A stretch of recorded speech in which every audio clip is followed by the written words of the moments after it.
bags.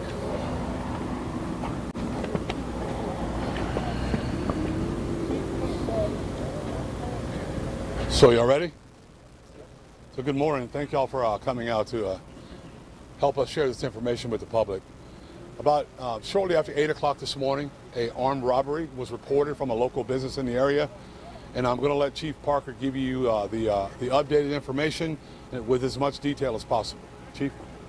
Thank you, Sheriff. So good morning. Like the Sheriff said, this morning, just after 8, officers responded to a robbery to a business, an armed robbery to a business.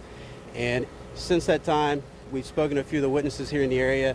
And as early as 7:30 this morning, who turned out to be our suspect in this case, they saw him basically, in their opinion, casing up the business, walking around, waiting for it to open. So just before 8, the store employee opens the business, goes inside. A few customers go inside. And just shortly after 8, he's inside, walking around with a mask on already, not really saying anything. There's one customer down one of the aisles, so they don't see the suspect what he does, but they hear him make a statement to the clerk, "Give me the money or I'll shoot you." So there is store video of the incident. So that person that heard it but didn't see it had already seen him walking around the store, so he calls it into JSO, puts out a suspect description of what this guy looked like. So as officers are responding, one of the officers coming to the area observes a person matching that description running from the scene and puts it over the radio, "Hey, there's someone matching the screen running from the area." A second officer responding sees the suspect, picks it up over here off of Norfolk, and runs up to him, pulls a car over, gets out. The suspect takes off again. They engage in a short foot pursuit. He chases them around one of the buildings down Norfolk. As they come around, he's giving them repeated commands to stop, drop, get on the ground, stop, stop. He finally catches up to him, and as he's taking him into custody, he takes him down on the ground. The suspect is dropping the money and stuff there at the scene. And as the officer's on top of him, getting ready to secure him, the suspect kind of moves to his right and fires 2 rounds. One of the rounds does hit our officer in the leg. He's at the hospital now. The officer returns fire and shoots the suspect at the scene. So JFRD responds. The officer actually does a really, really good job and immediately provides medical care to himself, puts a tourniquet on his leg. Other officers respond and help out. They provide scene, medical, they're doing their services there at the scene. JFRD responds, transports both to a local hospital. The suspect did not survive his injuries. I'm not putting his information out yet because next of kin has not been notified. I can tell you it's a 20-year-old black male. The officer is at the hospital in stable condition. His name is Officer Luis, L-U-I-S, Mercado, M-E-R-C-A-D-O III, ID 84678. He's been here 4 years. It's his first officer-involved incident. This is our 10th of the year. The investigation is still ongoing. The state attorney's office is here conducting their investigation. And with that, we can take a few questions. Whose gun was it? Was it the suspect's gun or any indication at this point? What do you mean? In terms of the gun used, like, was it stolen? Did they have ownership of it? Is there any That's all being looked at, but yeah, the suspect's gun has been recovered at the scene. I don't know if he owned it or what. He's got a pretty extensive record. He just got out of prison May of 2024. He was in for a bunch of charges, like he had a bunch of auto theft charges, drugs, introduction of contraband, robbery by sudden snatching. He had aggravated battery on a pregnant female. And like I said, he just got out May of 24. So obviously he can't buy a gun. So, do the math, we'll figure out where it came from. Did the suspect live in the area? That's all being looked at. We don't know yet.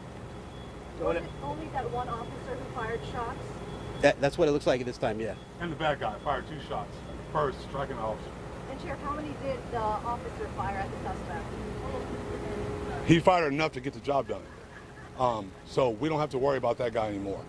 And it may sound cold, it may sound crass, but if a person will shoot at a policeman for doing his job after he just committed an armed robbery, he'll shoot at anyone. So we don't have to be concerned with him anymore. But he did shoot our officer. He shot twice, shot him once through the leg, exit wound through his buttocks. And everyone in the nearby business is expected to be okay?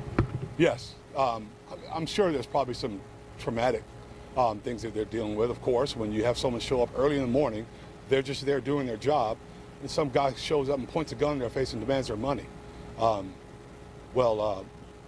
They're okay, but we'll offer them some services if they need them. So we'll be glad to do that. this is still very active. How much longer do you expect to have this area closed down, and what's going to happen over at the store? How long is that going to be active? Well, we're gonna work it as quickly as possible, but because it's off, it's not affecting the roadway, the main roadway, which is Soutel. We're gonna be slow and meticulous about it. Same thing here. Collect all the evidence, get the most photographic evidence as we can, and just to make sure we have everything, Aaron. We're not in a big rush. Don't want to inconvenience people, but we want to make sure that this is done and done correctly.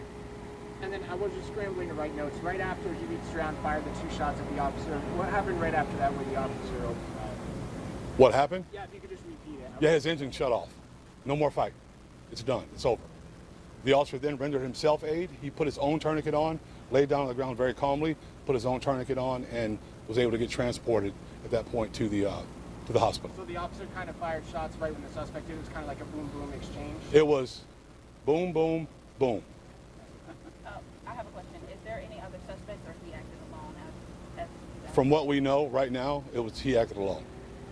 Other question about details as far as the description of the guy. I know you said someone said he had gloves on. As far as a mask, was it a mask, or was it something that looked like a mask? You elaborate on what? No, it was a full mask. His eyes were open. You could see his eyes, but you couldn't see anything else.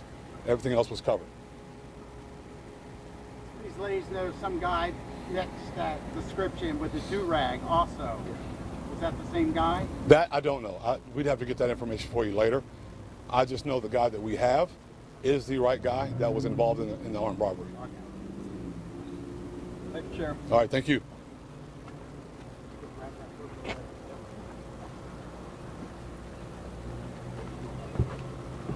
I can't tell whose is used.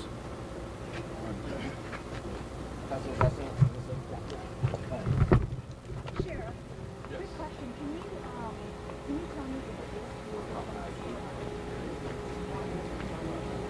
No. Sheriff, just to confirm, was this business for Dollar General? I'm sorry, the Family Dollar. Yes. Appreciate it. Oh, we're clear. They're not. So it's a 21-day period for us to do the critical incident briefing. So Ken we'll Jefferson. wait on that. Okay, so it's that within that 21 days, it will be pushed out. Some will be pushed out pertaining to this incident. You understand? Florida State statute